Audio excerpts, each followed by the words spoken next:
would like to propose a resolution and request Mr. El Khoury to read and the same into the record. I will now read the resolution into the record. Whereas on June 30, 2016, the Federal Puerto Rico Oversight, Management, and Economic Stability Act, PROMESA, was enacted, and whereas Section 101 of PROMESA created the Financial Oversight and Management Board for Puerto Rico, the board, and whereas Section 201 of PROMESA establishes a multi-step procedure for the development, review, and approval of a fiscal plan for Puerto Rico, requiring that 1, the governor must submit a proposed fiscal plan to the board. 2, the board must review the proposed plan and determine whether it satisfies PROMESA's requirements or that it does not, in which case the board must issue a notice of violation and recommended revisions, giving the governor an opportunity to correct the violations.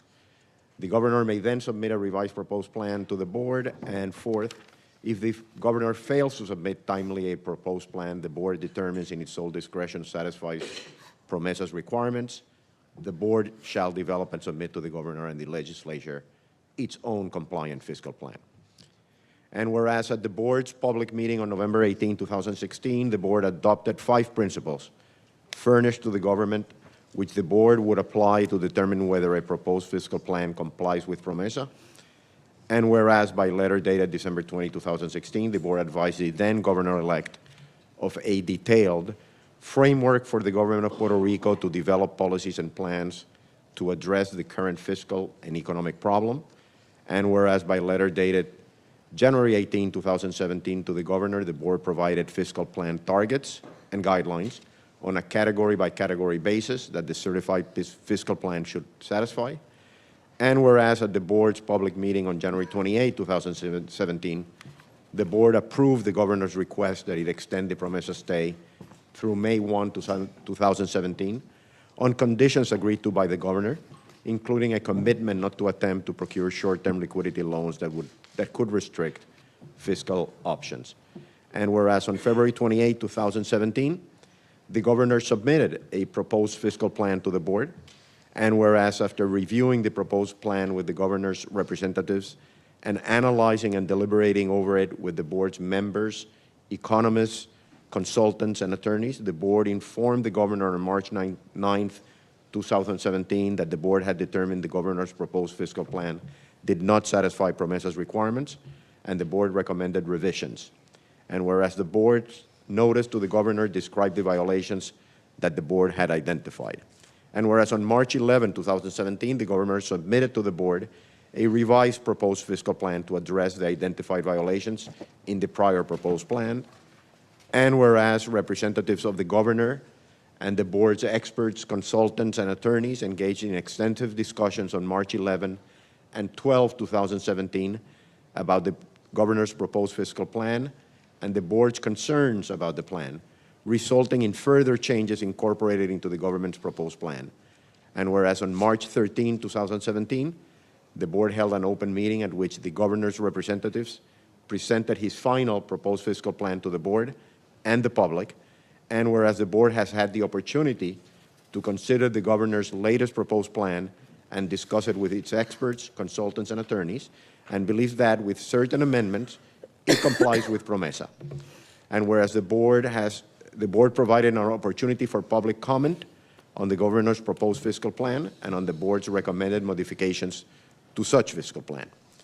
And whereas after substantial deliberations, the board has determined to approve and certify the governor's latest proposed fiscal plan as modified by the following amendments, provided, however, that in approving and certifying the fiscal plan, the board does not adopt statements that are not fiscal measures, baseline projections, or other assertions necessary to satisfy PROMESA's criteria for a certifiable fiscal plan.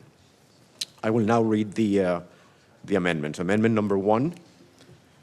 The government's fiscal plan requires additional safeguards to ensure that sufficient liquidity and budgetary savings are realized to fund essential services in fiscal year 18.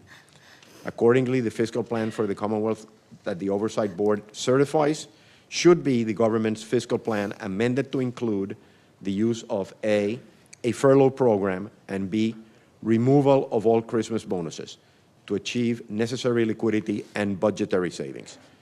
The furlough program shall be formulated to achieve $35 million to $40 million in monthly savings through furloughs equivalent to 4 days per month for most executive branch government personnel and 2 days per month for teachers and frontline personnel at 24-hour institutions.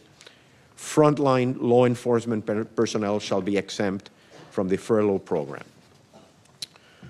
During fiscal year 2018, the Christmas bonus shall be eliminated and the furlough program shall take effect on July 1, 2017, unless either or both of the bonus elimination and furlough program are subsequently repealed or decreased on occurrence of the following respective conditions. Furlough program, July 1, 2017. If the Oversight Board determines in its sole discretion that the government has submitted with its proposed budget by April 30th, 2017, an implementation plan for its right-sizing measures, as well as a liquidity plan reasonably expected to generate an additional $200 million cash reserve by June 30, 2017, there shall be no furlough commencing July 1, 2017, with all furlough for the fiscal year 2018 to commence September 1, 2017, unless fully or partially eliminated in accordance with the criteria below. Furlough program, September 1, 2017. If the Oversight Board determines in its sole discretion that the government has submitted with its proposed budget by April 30, 2017, an implementation plan for its right-sizing personnel measures reasonably expected to generate sufficient savings, there shall be no furlough commencing September 1, 2017. If in the board's sole discretion the government's plan is not reasonably expected to generate sufficient savings, then, depending on the level of savings the board determines is likely to be achieved, the board shall determine whether the full furlough program commencing September 1, 2017 shall be decreased or eliminated. 3, Christmas bonus elimination, September 30, 2017.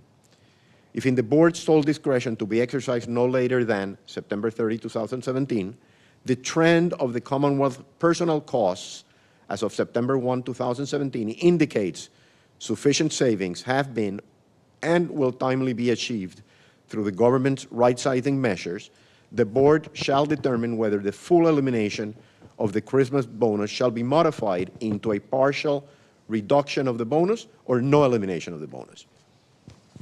Amendment number 2. All or virtually all pension fund assets will be depleted before 2022. Employee retirement system, teachers retirement system, and judicial retirement system have combined liabilities of at least $50 billion and a combined funded ratio below 8%. Despite previous reform efforts, Puerto Rico's pension systems have not stabilized. Structural changes are required to ensure long-term stability and restore public confidence in the pension system. Accordingly, the pension systems must be overhauled through the measures in the Commonwealth's proposed fiscal plan, supplemented to provide for progressively reduced total pension outlays by 10% by fiscal year 2020. To ensure the system can meet its obligations, with protections to ensure that no member is pushed below the federal poverty line as a result of the reductions. The system overhaul shall be formulated by the Commonwealth and the Board on or before June 30th, 2017, and be guided by the following principles. 1, fund existing pension obligations on a pay-goes basis, liquidating assets to help fund benefits and using general fund revenues to pay benefits owed under previous plans. 2, enroll all active members and new hires in defined contribution accounts that segregate and protect their contributions to pay for their own future benefits. And A, offer employees diversified, low-cost index funds similar to the federal government's thrift savings plan. And B, ensure that employees retain the full return on their contributions without the 20% tax currently charged by hybrid plans. And 3, beginning in 2020, enroll all newly hired teachers and public safety workers in Social Security. And to the extent practical, enroll current teachers and public safety employees under age 40 in Social Security. Those were the amendments. Now, therefore, it is hereby resolved that the board approves and certifies the governor's latest proposed fiscal plan pursuant to PROMESA Section 201E as modified by Amendment Number 1 and Amendment Number 2.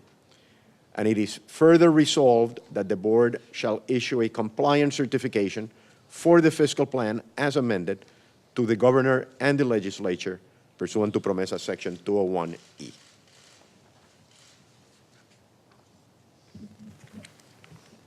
Mr. Chairman, I would like to move the approval of this resolution approving the government's proposed fiscal plan subject to the amendments noted in the resolution. Thank you, Mr. Gonzalez. Does anybody second the motion? Mr. Chairman, I second the motion. I'd like to ask for a vote by voice. Those in favor, please say yes. Yes. All members having voted in favor of the motion, the resolution is approved unanimously.